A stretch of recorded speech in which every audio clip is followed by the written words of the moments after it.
There's a lot of talk these days about the housing affordability crisis, and for good reason.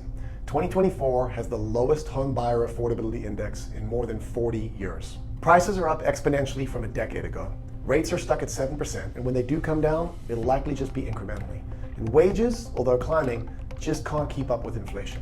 It's a challenging time to buy a home. Now, if you already own your home, the good news is that you've gained a lot of equity in the last few years. So if you need to make a move, it's going to hurt to go from a 3 to a 7% rate, but at least you have options. But if you're a first-time home buyer, this record low affordability really hits you hard. The back of the millennial generation and now Gen Z buyers just entering the buyer pool really got a bad deal. Their timing is bad, and it's easy to see how they might get discouraged about the idea of being able to ever own their own home. And that's exactly what's happening.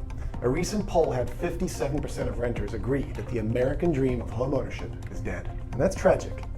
Because although it is indeed more expensive to buy than rent today, and there are real challenges to being able to afford to own in this environment, the truth is that owning the home you live in today is still the single biggest factor determining your future net worth. That was true 10 years ago, 50 years ago, and it remains true today. Guys, our job is to be expert advisors to our clients. And I believe that this disenfranchised generation is our future clients.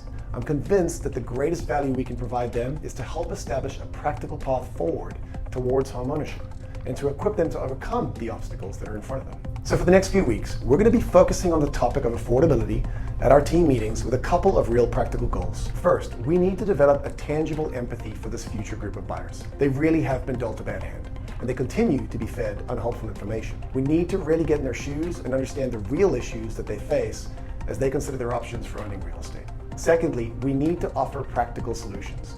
Most of this cohort won't be buying anytime soon, but now is the perfect time to have informed conversations about the choices and options that are available to them.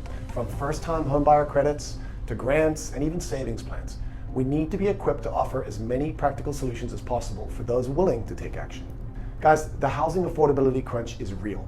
But the great thing about obstacles like this is that they're also opportunities. For anyone willing to cut back and save, or willing to consider more attainable and affordable options, or to do the legwork to qualify for grants and credits, there really are more options than many believe. The reality is that the homes will sell either way. Corporations like BlackRock and Wall Street won't stop buying houses until Congress forces them to. And retail investors like myself will continue to buy properties because we understand the future value of real estate.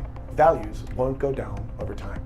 The question is whether this generation will have an opportunity to partake in that growth and the opportunity that building equity in your home has always represented. Guys, I'd like to see our team lead the way in providing better guidance and practical solutions to this next generation of homeowners. Remember, all opportunity lies on the other side of value creation. And I can't think of a better value than to help guide someone towards investing in their first piece of real estate. If they don't thank you today, they will in 20 years. See you all this week at our office team meetings. Let's do this.